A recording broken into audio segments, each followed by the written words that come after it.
Eu já quero te convidar para abrir aí a sua Bíblia, conforme você tem aí em mãos, você que está aí em casa também, dentro da sua casa, não sei se você está no sofá, não sei se você está no quarto, eu não sei onde você está, se você está com a TV ligada, se você está com o celular ligado, mas de onde você estiver, pega a sua Bíblia aí, né, e abra junto comigo, no Evangelho de Mateus, capítulo 28, Evangelho de Mateus, capítulo 28, a partir do verso 18. Mateus 28, a partir do verso 18. Amém? Vamos ler assim a palavra do nosso Deus nesta noite. Então Jesus aproximou-se deles e disse: Foi-me dada toda a autoridade no céu e na terra. Portanto, vão e façam discípulos de todas as nações, batizando-os em nome do Pai, e do Filho e do Espírito Santo, ensinando-os a observar ou obedecer a tudo o que eu lhes ordenei. E eu estarei sempre com vocês até o fim dos tempos. Incline a sua cabeça, vamos orar. Senhor Jesus, nós louvamos o Teu nome nessa noite como igreja. Senhor, nós estamos aqui reunidos, alguns presencialmente, outros de forma online, mas todos nós estamos reunidos com um só propósito: adorarmos o Teu santo nome nessa noite, como igreja. E nesse momento, nós estamos com os nossos corações abertos para recebermos a porção da Tua palavra nessa noite. Senhor, nos ensine aquilo que precisa ser ensinado nesta noite, em nome de Jesus. Amém e amém. Meus irmãos, o título da mensagem de hoje, a mensagem que inicia a nossa série de sermões, está intitulado como O Chamado do Rei. O Chamado do Rei. Nós acabamos de ler um dos textos mais conhecidos do Novo Testamento.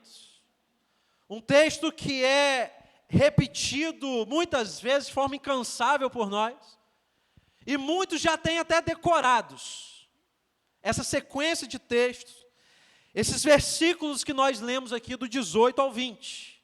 Inclusive, para quem participou da organização dos embaixadores do rei, conforme eu já participei, eu sei aqui que o César participou, mas eu não sei os demais. Nós gravamos esse texto logo nos primeiros anos de embaixador do rei. É um texto que você não pode deixar de decorar. E geralmente é falado após uma pergunta, que o embaixador-chefe se colocava à frente durante a organização e perguntava: qual é a ordem do rei? E a gente falava exatamente esses versículos que acabamos de ler aqui. Porque certamente Jesus é o nosso rei. E esse rei deixou não uma sugestão, não um pedido, um favor, mas sim uma ordem para a sua igreja e os seus discípulos. Quando eu preparava esse sermão, na verdade, esse sermão eu preparei há muito tempo atrás.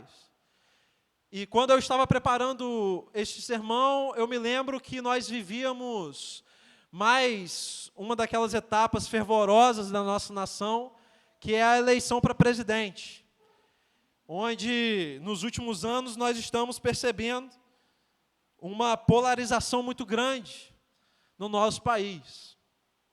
E fica aquela discussão sobre quem é o melhor governante, quem é aquele que pode, com a caneta na mão, governar melhor a nossa nação. E fica uma discussão interminável, onde não se consegue chegar a um denominador comum. Nós estamos percebendo isso. E nesse tempo eu estava pensando uma coisa que geralmente eu pergunto, e pessoas te perguntam a respeito do governo. Porque ao falar do governo do nosso país, nós costumamos dizer que é um governo corrupto. E nas rodas de conversa, o que você geralmente ouve é: se fossem pessoas diferentes das que estão lá, seria a mesma coisa. Você ouve isso em todo lugar. E isso me fez refletir o seguinte: se você fosse o governante, se você fosse a governante da sua nação, ou do seu estado, ou da sua cidade, ou até mesmo como um síndico do seu condomínio, qual seria a sua primeira ação? Qual seria a sua primeira ordem? O que você estabeleceria como decreto para melhorar o lugar onde você vive? Olha, eu sei de pessoas, porque eu já tive amigos que andavam comigo e depois foram para a política, que diziam uma coisa e quando chegaram no poder, fizeram completamente diferente. Se misturaram. E foi mais do mesmo.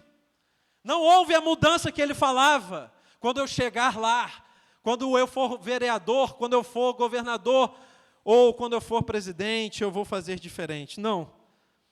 Todos com quem eu andei falaram que fariam diferente. Na hora que pegaram a caneta e o poder, fizeram diferente.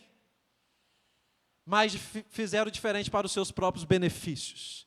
E não para o benefício do povo. Porque a verdade é que quando o ser humano ele tem o poder na mão, o poder potencializa aquilo que ele tem de pior. E se o seu caráter não estiver bem embasado, ele cai por terra. Meus irmãos, por que eu estou falando isso para vocês? Porque nós acabamos de ler um texto onde Jesus vira para os seus discípulos após a sua morte e a sua ressurreição. E ele vira para os seus discípulos e fala: todo poder me foi dado, não para uma nação, não para um estado, não para uma cidade e não para um condomínio. Não, Jesus está dizendo que todo poder lhe foi dado nos céus e na terra. Jesus está querendo dizer que nenhum outro poder sobrou para outra pessoa ou outra coisa. Todo poder que existia, que poderia ter um possuidor, um dono, Jesus acaba de dizer para os seus discípulos que agora tem um dono, e esse dono é Ele mesmo. O poder de todas as coisas está em suas mãos. E você imagina o que Jesus poderia pedir aos seus discípulos, a partir do momento que Ele tem todo o poder. Ele tem súditos ao seu redor, Ele tem servos à sua disposição. Se Ele pedisse naquele momento: tragam-me comida, os discípulos teriam que cumprir a ordem. Se Ele diz: peguem palmeiras e me abanem, pois estou com calor, os discípulos teriam que cumprir a ordem. Se Ele falasse: me tragam cachos de uvas, para eu poder experimentar nesse momento, os discípulos teriam que obedecer. Eu não sei o que você pensou caso você tivesse a caneta na mão. Mas Jesus, ao ter todo o poder, ou seja, a caneta do universo estava na palma da mão de Jesus, e continua, todo o poder continua em suas mãos. Mas ao receber o poder e dizer isso aos discípulos, Jesus poderia ter solicitado qualquer coisa para nós. Aliás, quando Jesus diz: toda autoridade me foi dada no céu e na terra, a palavra autoridade traduzida aqui é a liberdade de falar e agir como melhor lhe agrade. Jesus poderia ter feito qualquer coisa, meus irmãos. Mas ele só pediu, na verdade, ele só ordenou uma coisa. Uma coisa. Todo poder me foi dado nos céus e na terra. Portanto, significa que ele está trazendo uma ideia da frase anterior. Então, o que Jesus está querendo dizer? Já que toda autoridade me foi dada nos céus e na terra, agora eu solicito uma coisa a vocês. Vão, façam discípulos de todas as nações.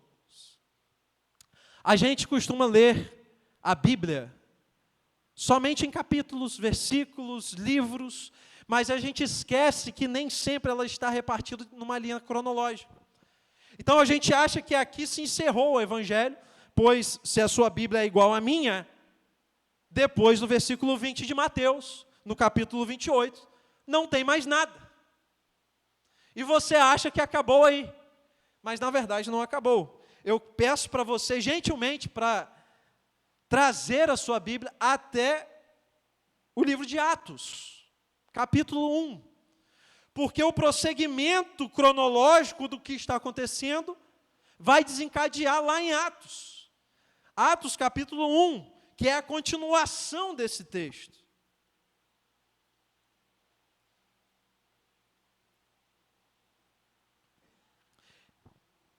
Em Atos capítulo 1, verso 6, olha o que está escrito. Então os que estavam reunidos lhe perguntaram, ou seja, os discípulos que acabaram de ouvir a ordem do rei: Senhor, é neste tempo que vais restaurar o reino a Israel? Jesus lhes respondeu: não lhes compete saber os tempos ou as datas que o Pai estabeleceu pela sua própria autoridade. Mas receberão poder quando o Espírito Santo descer sobre vocês. E serão minhas testemunhas em Jerusalém, em toda a Judéia e Samaria e até os confins da terra. Tendo dito isso, foi elevado às alturas. Enquanto eles olhavam, e uma nuvem o encobriu da vista deles. E eles ficaram com os olhos fixos nos céus, enquanto ele subia. De repente surgiram diante deles 2 homens vestidos de branco, que lhes disseram: Galileus, por que vocês estão olhando para o céu? Este mesmo Jesus, que dentre vocês foi elevado ao céu, voltará da mesma forma como o viram subir. Glória a Deus. Da mesma forma como ele foi, ele virá entre as nuvens. Mas aqui eu quero que você preste bem atenção, porque a ordem foi dada, Jesus se eleva aos céus e os discípulos ficam olhando, contemplando. Por isso está destacado ali. Por que vocês estão olhando? Por que vocês estão parados olhando? Olhando para o céu? Porque tem coisa, tem trabalho a fazer. Ele acabou de dar uma ordem para vocês. Por que vocês estão olhando para o céu? E meus irmãos, a partir desse momento que eu começo a olhar o que está escrito na Bíblia e passo a trazer para a nossa realidade, eu tenho algumas coisas para começar a falar com você. Começar não é porque eu ainda estou no começo, eu já prossegui bastante, tá? Fique tranquilo, pelo menos em 2 horas a gente acaba mais ou menos, né? Mas eu estou falando que eu comecei porque é uma série de mensagens. Então, para começar a refletir, eu tenho algumas reflexões para te trazer nessa noite. Porque assim como os discípulos ficaram contemplando e esqueceram que eles tinham que ir, a igreja desse tempo, muitas vezes está parada somente contemplando aquilo que está diante dela. Meus irmãos, nós temos trabalho para fazer. A igreja tem trabalho para fazer. Mas nós fomos, por muitos anos, treinados de forma inconsciente, de que depois que você se converteu ao Evangelho, acabou. Você está salvo, glória a Deus, e isso basta. Mas na verdade não basta. A igreja, ao receber a ordem de Jesus, ela tem que ir. Não é uma sugestão. E não é uma sugestão ou uma ordem somente para cargos específicos. Preste atenção que Jesus não está falando somente com pessoas com cargo dentro da igreja. Jesus está falando com os seus discípulos. E se você é um discípulo de Jesus, se você é uma seguidora do Mestre, você tem que entender que essa ordem também é para você. Não é somente para quem tem cargos dentro da igreja. É uma coisa que nós confundimos muito ao longo dos anos. E eu digo que nós confundimos com propriedade, porque eu vivi isso, eu cresci no Evangelho, e ao crescer no Evangelho eu percebi o quão frios nós nos tornamos ao espalharmos o Evangelho. Nós nos limitamos somente ao templo. Convide os outros para o templo, mas não saia para fora. Essa foi a filosofia que nós adotamos durante muitos anos, e pela misericórdia de Deus eu tenho visto a igreja acordar. Eu tenho visto a igreja despertando nesse tempo, porque ela está entendendo que se pararmos aqui somente, sentados nos bancos, nós iremos fracassar na nossa missão. John MacArthur, que é um grande teólogo, que escreveu vários comentários bíblicos, ele faz um comentário que eu recortei, eu fiz questão de trazer para os irmãos aqui nessa noite. Eu dou aula diariamente, eu costumo dizer para os alunos que eu não gosto de texto em slide, né? Mas quando o negócio é muito bom, eu recorto e jogo aspas, né? Como é o caso aqui, porque realmente o que John MacArthur fala reflete muito o que estamos querendo dizer aqui. Então, o que ele diz? Ele diz o seguinte, eu vou ler aqui entre aspas. Parece óbvio que alguns cristãos pensam pouco sobre a sua missão neste mundo, exceto em relação às suas próprias necessidades pessoais. Eles participam de cultos e reuniões quando é conveniente, levam o que sentem vontade de fazer e têm pouca preocupação com qualquer outra coisa. Eles estão envolvidos na igreja apenas na medida em que esta serve os seus próprios desejos. Escapa tanto a compreensão quanto sua preocupação de que o Senhor deu à sua igreja uma missão suprema e que Ele chama cada crente a ser um instrumento para cumprir essa missão. Meus irmãos, é exatamente isso. Nos parece que a multidão, e não somente os discípulos, mas a multidão que está querendo Jesus, está querendo de forma superficial. Na verdade, a multidão ela está querendo, assim como no tempo de Jesus, ela está querendo somente sanar as suas necessidades. Assim como a multidão foi atrás de Jesus, porque Jesus multiplicava pão e peixe. Assim é muita gente nos tempos de hoje, porque querem ir à igreja com uma necessidade para ser sanada. E quando essa necessidade ela não é sanada, essas pessoas se frustram no Evangelho, como se a fé se limitasse somente a atender os seus requisitos.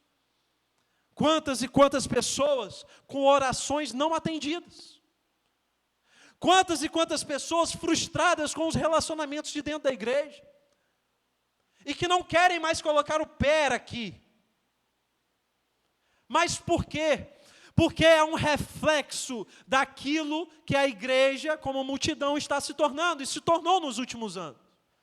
Uma igreja que vai ao templo para satisfazer as suas necessidades, em vez de receber a missão com coragem e lealdade ao Senhor e ir para fora. É o reflexo. É por isso que muitos estão fracos na fé, superficiais, não entenderam que estar na igreja é muito mais do que receber bênção. Preste atenção, meu irmão e minha irmã, não estou falando que você não vem aqui para deixar ou receber bênçãos. Nós sabemos que o nosso Deus é poderoso para te abençoar, para te curar.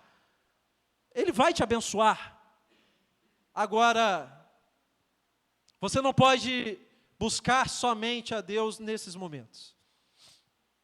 Você não pode buscar ao Senhor somente para alcançar as suas necessidades, somente para que Ele multiplique para você pão e peixe. Não, isso é muito pouco. A igreja, ela recebe a bênção, mas ela vai para fora, ela vai para cumprir a ordem do Mestre, ela segue o caminho que Jesus direcionou para a sua igreja. John MacArthur, ele continua. Agora é um pouquinho menor, né? Eu extraí mais uma parte. Há apenas uma razão, entre aspas, para que o Senhor permita que a sua igreja permaneça na terra: buscar e salvar o perdido. Portanto, um crente que não tem o compromisso de alcançar o perdido para Jesus Cristo, deve reexaminar a sua relação com o Senhor, e certamente a razão divina para a sua existência.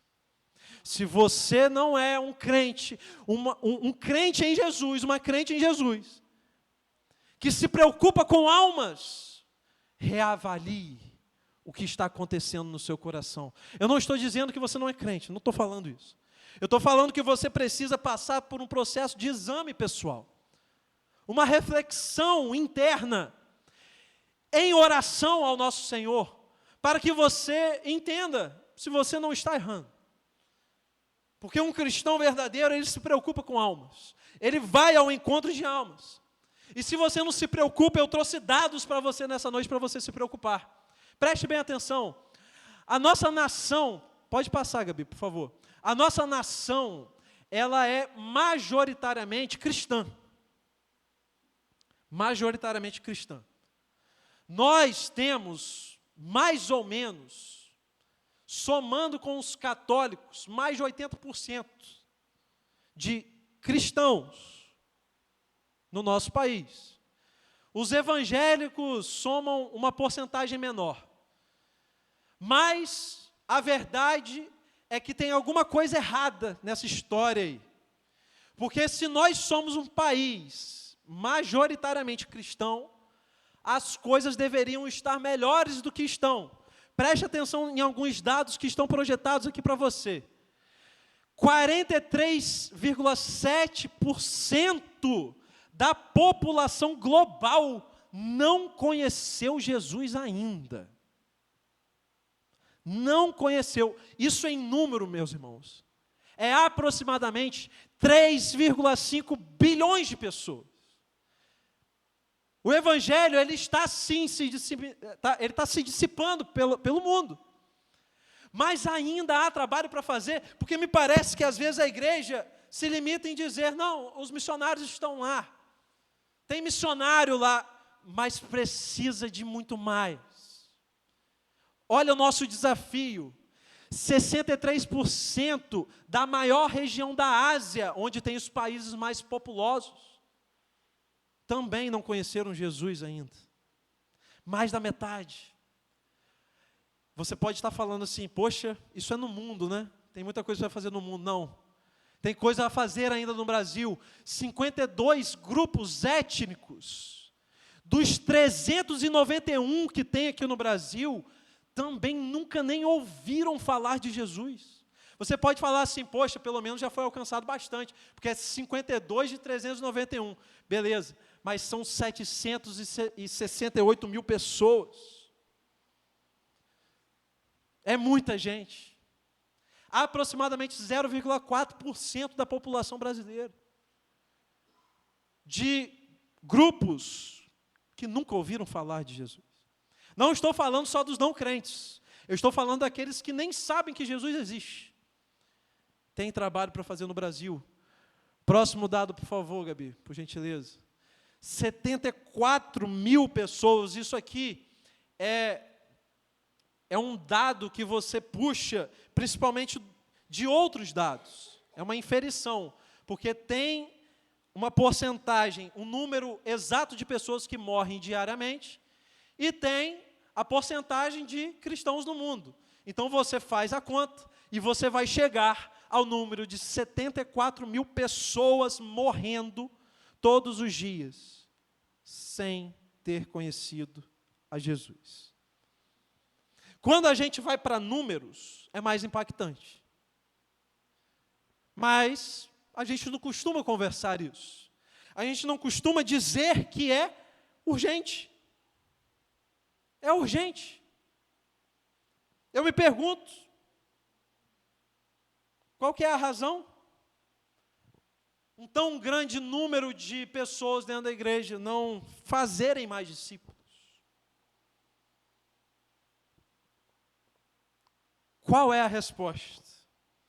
Eu não tenho essa resposta hoje. Mas eu sei que a gente precisa redirecionar o caminho para alcançar o povo. Pode passar, Gabi, por favor. A pergunta que eu faço para você nessa noite: você que está aqui me ouvindo, você está fazendo discípulos? Você está cumprindo a missão que Jesus ordenou para você? Porque foi para você. Não foi só para o pastor, não. Não foi só para o Ministério de Louvor, não. Não foi só para os líderes de PGM, não. Não foi só para os auxiliares de PGM, não.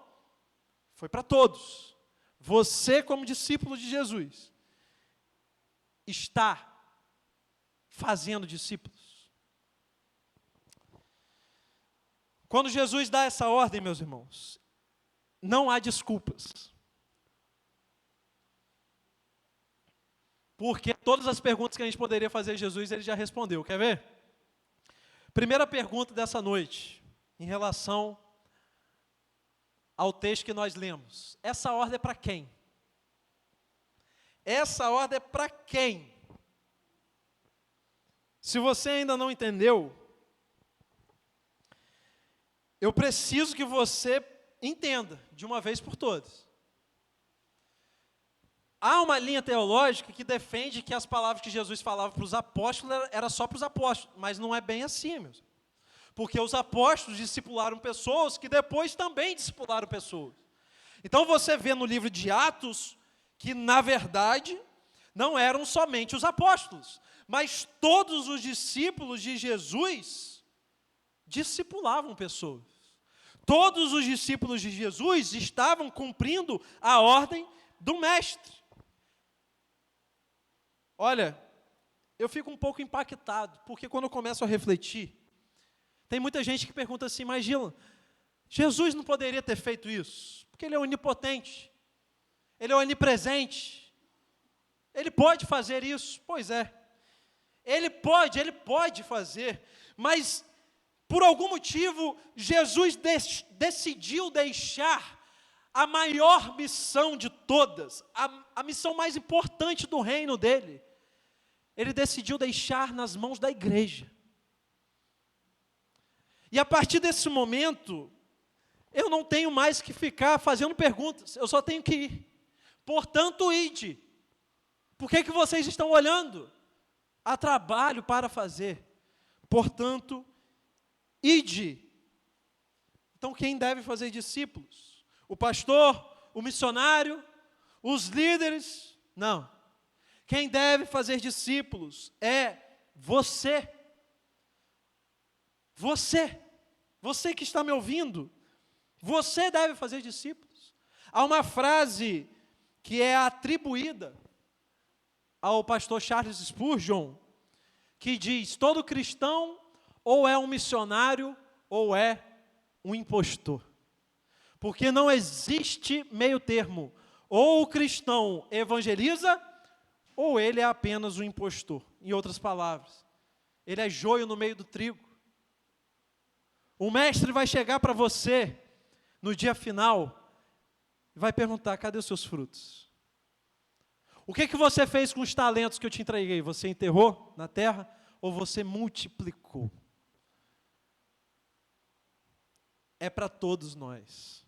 Em Mateus capítulo 9, verso 35, diz o seguinte: Jesus ia passando por todas as cidades e povoados, ensinando nas sinagogas, pregando as boas novas do reino e curando todas as enfermidades e doenças.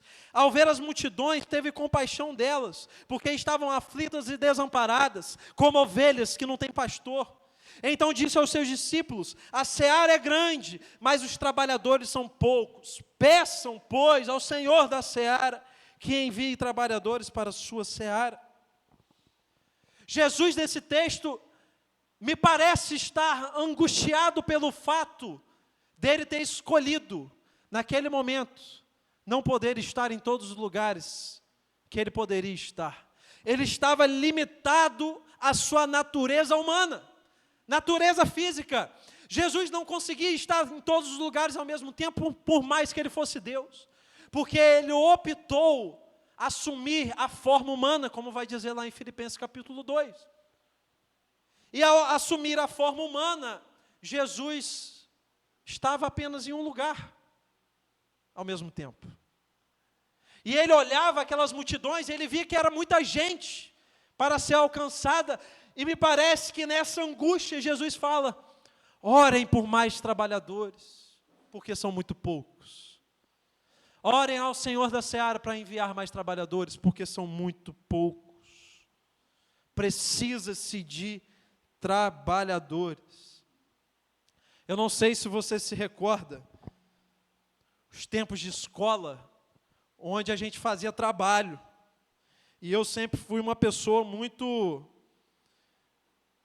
estressada em relação aos trabalhos em grupo, nas escolas, na faculdade, porque eu gosto da coisa direita, né? Então, assim, quando eu via aquele slide sem texto justificado, ficava sem espaçamento, eu ficava, né, coçando a cabeça assim, mas não podia falar nada porque era o slide dos outros. Então o que eu fazia geralmente? Eu era o bobo do meu grupo de trabalho. Por quê? Porque eu não aguentava em ver aquilo, pegava o trabalho dos outros para fazer, né? Isso aí eu conceituo como uma pessoa boba, porque foi o que eu fiz, né? Se você fez, você não é bobo, tá? Se você faz isso aí, você não é bobo. Só eu que fui, porque eu não aguentava ver aqueles trabalhos mal feitos. Trabalho em grupo para mim é um problema, meus irmãos, na faculdade. Na igreja a gente tem que cooperar. Mas o tanto que tem gente fazendo de qualquer jeito não é brincadeira. Eu posso trazer isso para a igreja também. Jesus estava sobrecarregado ao ver as multidões. E se eu trouxer para cá, para a nossa cidade, quantos efetivamente fazem discípulos? São muito poucos. E esses que fazem estão sobrecarregados. Estão sobrecarregados. Está na hora de acordarmos. Fazer discípulo é uma tarefa de todo cristão, e não uma terceirização para pastores e líderes. Compromisso da igreja de Jesus. Então Jesus não deixa ponta solta. Jesus responde todas as perguntas no mesmo texto. Então você já entendeu para quem é para você. Segunda pergunta que poderíamos fazer: aonde, Jesus? Estamos aqui, o Senhor falou para fazer discípulos, para onde que eu vou? Fazer discípulos aonde? Me mostra, Jesus. Você certamente leu no texto, em todas as nações. Jesus fala, batizando em nome do Pai, do Filho e do Espírito Santo, mas em todas as nações. Jesus está enviando a sua igreja para todas as nações, mas poderia ficar um pouco abstrato, um pouco confuso, mas Jesus faz questão de destrinchar a sua ordem, lá em Atos capítulo 1, por isso eu retorno lá, Atos capítulo 1, verso 8, Jesus deixou claro para os seus discípulos: vocês receberão poder quando o Espírito Santo descer sobre vocês, e serão minhas testemunhas, primeiro em Jerusalém.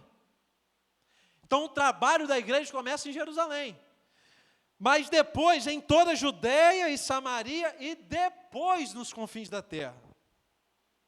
Então aqui Jesus está detalhando um pouco mais para os seus discípulos, aonde eles deveriam começar o trabalho. Ou seja, meus irmãos, eu quero que vocês percebam que os discípulos estavam em Jerusalém. Jesus não está falando, vão para a Europa, evangelizar a Europa e depois vocês voltam. Não. Jesus está querendo dizer que o evangelho começa de dentro para fora. E tem muita gente querendo trazer de fora para dentro o evangelho de Jesus, quando na verdade começa ao seu redor e se expande para os confins da terra. Tem gente fazendo o contrário. Onde que começa? Nos seus laços mais próximos. Quem são os seus amigos mais próximos, familiares mais próximos, que ainda não aceitaram a Cristo? É por eles que você vai começar. É de dentro para fora. De dentro para fora. É de Jerusalém, Samaria, confins da terra.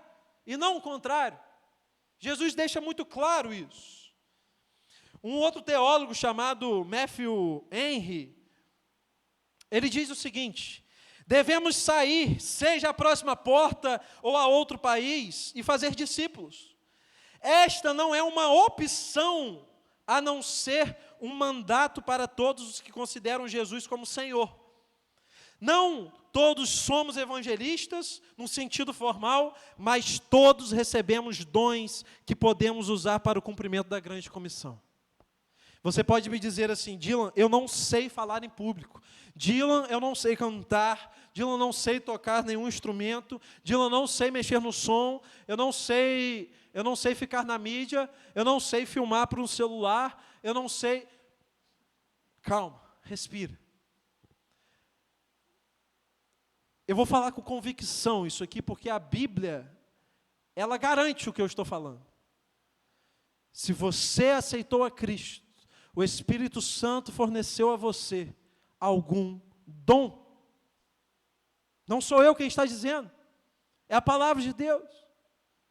Seja qual for esse dom, o Espírito Santo colocou em você um dom, e você precisa descobrir.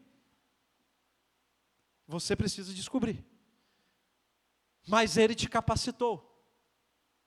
Eu não sei a forma como você pode ajudar a espalhar o Evangelho, mas foi o que nós acabamos de ler. Mas todos recebemos dons que podemos usar para o cumprimento da grande comissão, seja qual for. O apóstolo Paulo vai chegar a dizer que os membros menores do corpo são os mais importantes. Às vezes você se enxerga como uma pessoa invisível na igreja.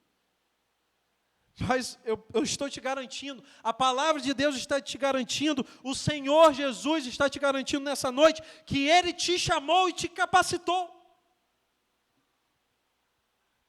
para você usar. Não importa como, Ele te chamou e te capacitou. E você deve começar de dentro para fora, de onde você está. E olha só que interessante, nós acabamos de ler Atos capítulo 1, 8, que Jesus fala que os discípulos sairiam de Jerusalém, Samaria e confins da terra. Mas agora eu quero que você vá comigo no inverso, em vez de ser Atos capítulo 1, 8, vai ser Atos capítulo 8, 1. Vai lá comigo, por favor. E olha que interessante que a palavra vai nos trazer aqui.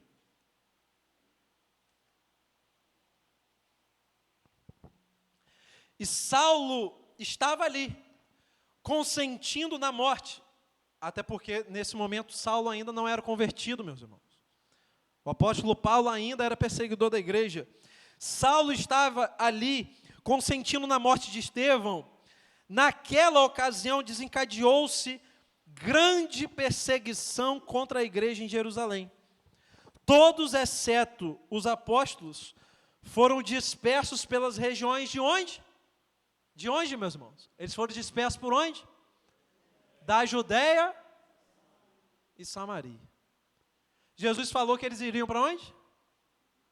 Jerusalém, Judéia, Samaria, confins da terra. Se você não entendeu, eu explico. A provação e a perseguição da igreja fizeram a igreja cumprir a sua missão. Deus vai utilizar circunstâncias adversas para te tirar do lugar onde você está e para onde você deve ir. Porque é isso que está acontecendo com a igreja de Atos. Eles estavam em Jerusalém por um tempo, até que se desencadeou uma perseguição que os forçou a sair de Jerusalém e ir para onde Jesus falou que eles deveriam ir. E às vezes nós reclamamos: Senhor, por que isso está acontecendo comigo? Por que desencadeou isso na minha vida? Por que essa provação na minha vida?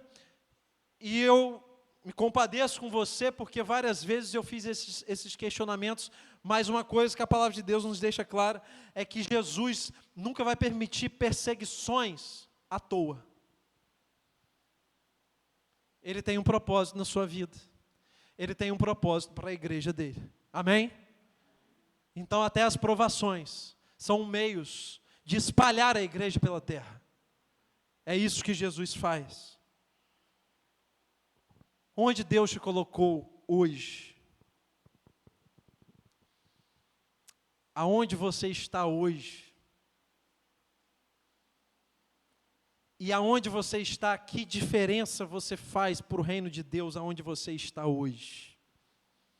Eu quero deixar essa reflexão pinicando na sua mente. E é só o começo, hein? É só o começo dessa série. Porque a gente precisa acordar como igreja. Jesus não deixou nenhuma ponta solta, porque a gente poderia fazer ainda uma terceira pergunta. E a terceira pergunta é: como fazer discípulos? Não sei se você já percebeu. Os discípulos poderiam perguntar para quem? Eles poderiam perguntar aonde? E eles podem perguntar como? E Jesus responde, nos versículos 19 e 20 de Mateus capítulo 28, batizando-os em nome do Pai, do Filho e do Espírito Santo, ensinando-os a observar a tudo que eu lhes ordenei. Perceba que Jesus está falando para você ensinar. E todos os verbos que Jesus está utilizando estão no gerúndio. Isso significa que é ir fazendo.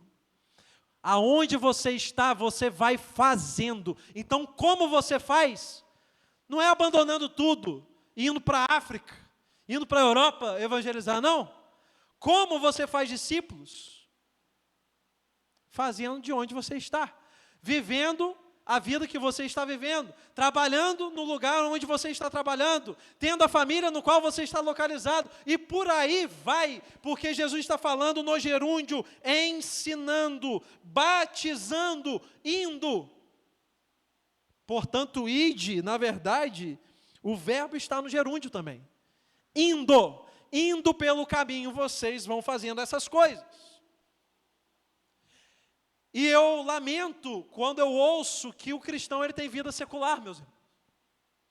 Nenhum cristão tem vida secular, e a palavra secular não está na Bíblia. Ela não está na Bíblia. O apóstolo Paulo, ele era montador de andaimes, mas estava lá, sendo o maior evangelista de todos os tempos. Neemias era copeiro do rei, tinha uma função, mas estava lá fazendo o cumprimento do chamado de Deus. Daniel era governador, mas estava lá na sua função, mas estava indo. Pedro era pescador, estava na sua função, mas continuava indo. O problema é que a gente quer separar a vida que nós temos no reino de Deus com a vida que nós temos como secular. Quando na verdade a palavra secular, ela não existe. Não existe vida secular para crente. E aí a gente acaba caindo no limbo, porque ao não entender isso, a gente passa a querer fazer de qualquer jeito. E aí eu não sei se você conhece gente que não está preparada e ensina. A gente inverte o que deveria ser. Eu coloquei até um diagramazinho aqui para a gente. Qual é a ordem que você tem que fazer? É essa aqui. Primeiro você aprende, depois você vive e depois você ensina. E tem gente que está invertendo a ordem. Começa ensinando, sem viver e sem aprender.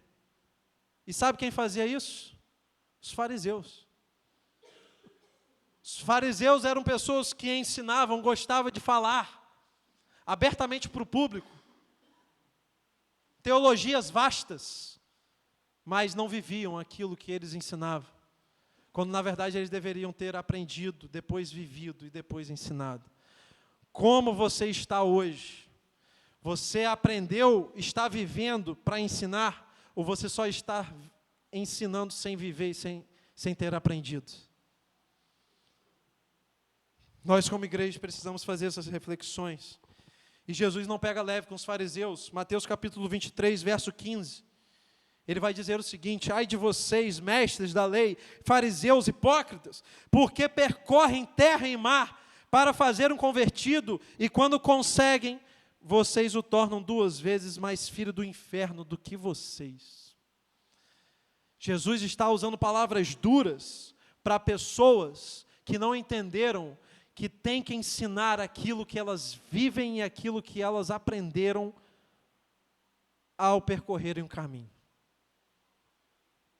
Você que não entendeu isso, cuidado, porque nós temos uma grande responsabilidade no reino de Deus. Jesus chegou a dizer que se você faz um pequenino tropeçar, é melhor você amarrar uma corda na sua cabeça e se pendurar numa pedra, se lançar morro abaixo. As palavras de Jesus, ele não poupa as suas palavras ao dizer sobre Evangelho. Pregar o Evangelho. Se você não está pronto, se você não está pronta, você está pensando que eu vou te falar para não fazer, né? Não. Se você não está pronto e você não está pronto, então prontifique-se a estar pronto. Porque do jeito que você está, você não pode ficar parado. Você precisa sair do lugar.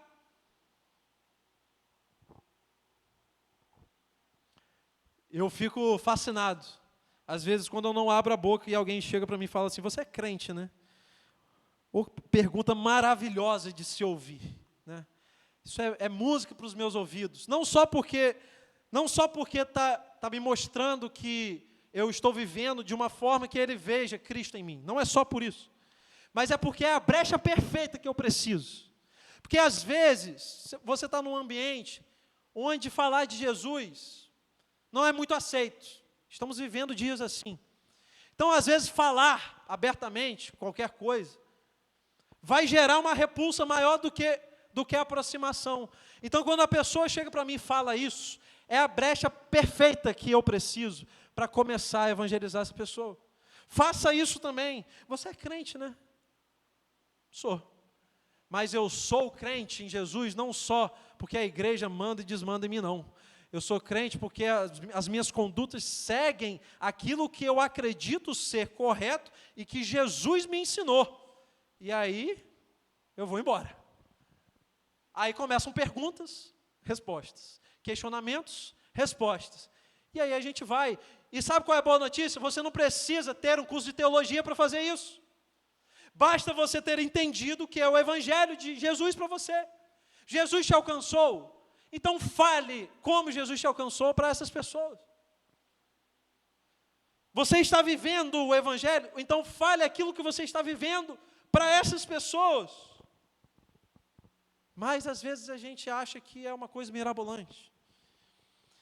Um autor que eu gosto muito, que escreveu sobre multiplicação em igrejas, o nome dele é Joel Comiskey, fala o seguinte, ele diz o seguinte: as igrejas têm gastado incontáveis horas tentando descobrir como harmonizar evangelismo e cuidado. O problema é que o primeiro passo tem sido divorciado do segundo. Tem gente que acha que evangelizar é dizer Jesus te ama. E eu lamento te dizer que isso não é evangelizar. Isso é uma forma fácil de você dizer que você evangelizou. Porque evangelizar, presta bem atenção, meus irmãos, evangelizar dá trabalho. Discipular dá trabalho. Porque evangelizar é o cuidado que você tem pelo próximo. E o cuidado muitas vezes vai levar tempo. Não é um dia ou outro. Não é uma frase ou outra. É um ensino contínuo. E você está aí achando que o ensino é do pastor. O pastor tem o papel de ensinar. Ele tem um dom de ensino. Joia, concordo com você. E tem que ter mesmo. Mas ensinar não é só para pastores, para professores de EBD, líderes de PGM. Ensinar, segundo o texto que eu li, e você leu também aqui, ensinar é para todo discípulo de Jesus. E ensinar dá trabalho. Não é só Jesus te ama. Tem gente que acha uma afronta os questionamentos do mundo. Mas por que a Bíblia diz isso? Já que a Bíblia diz isso, não sei o que, não sei o que. E tem gente que acha ruim, eu acho isso maravilhoso. Porque quanto mais questionamentos a pessoa faz, mais eu posso falar de Jesus para ela. A igreja tem que se comportar assim também. Não basta somente um panfleto Jesus te ama, mas você precisa se prontificar a ensinar de onde você está. 2 Timóteo, capítulo 2, verso 24, vai dizer o seguinte: ao servo do Senhor não convém brigar, mas sim ser amável para com todos, apto para ensinar, paciente. Deve corrigir com mansidão os que lhe opõem, na esperança de que Deus lhes conceda o arrependimento, levando-os ao conhecimento da verdade, para que assim voltem à sobriedade e escapem da armadilha do diabo que os aprisionou para fazerem a sua vontade. É com mansidão, é com trabalho que a gente chega lá. E a última pergunta, para a gente encerrar nessa noite: quando fazer discípulos? Quando fazer discípulos? Gostaria que o Ministério de Louvor já estivesse aqui se posicionando, por gentileza. Quando fazer discípulos? Essa resposta é exatamente a pergunta que os anjos fazem. Atos capítulo 1, verso 11. Galileus, por que vocês estão olhando para o céu? Este mesmo Jesus, que dentre vós foi elevado ao céu, voltará da mesma forma que o viram subir. Quando? É agora. Quando fazer discípulos? A partir de agora. A obra precisa começar agora. 2 Timóteo, capítulo 4, verso 2, vai dizer: pregue a palavra, esteja preparado a tempo e fora de tempo, repreenda, corrija, exorte com toda paciência e doutrina. A hora é agora. Se você ficar dando desculpas, você nunca vai começar. Se você sair daqui nessa noite dizendo assim: não estou preparado, não tem como começar a fazer discípulos amanhã. Tem. Porque começa agora.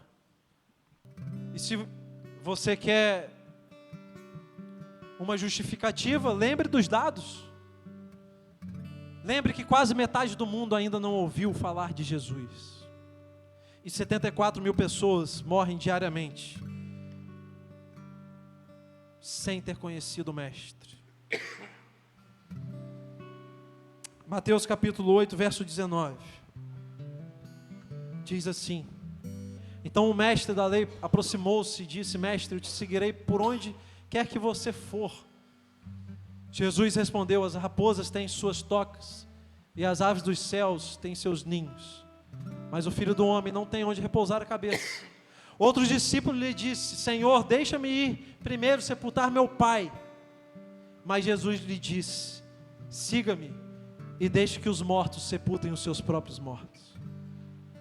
Para você entender a seriedade da urgência do chamado de Cristo. O chamado de um rei é um rei sentado no trono. Nós somos os súditos. E esse rei está falando: vocês precisam ir. Vocês precisam sair de onde vocês estão. Portanto, ide, vão, façam discípulos. Saiam de onde vocês estão, porque é urgente. eu poderia fazer uma última pergunta: por que fazer discípulos? E o mestre também responde: porque Jesus está comigo.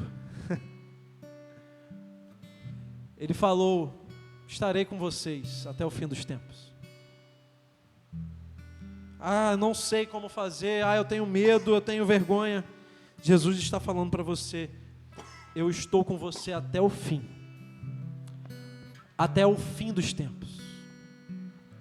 Então você não precisa ter medo. Eu quero que você fique de pé no seu lugar e cante essa canção ao nosso Rei, que nos deu uma missão que nós precisamos cumprir.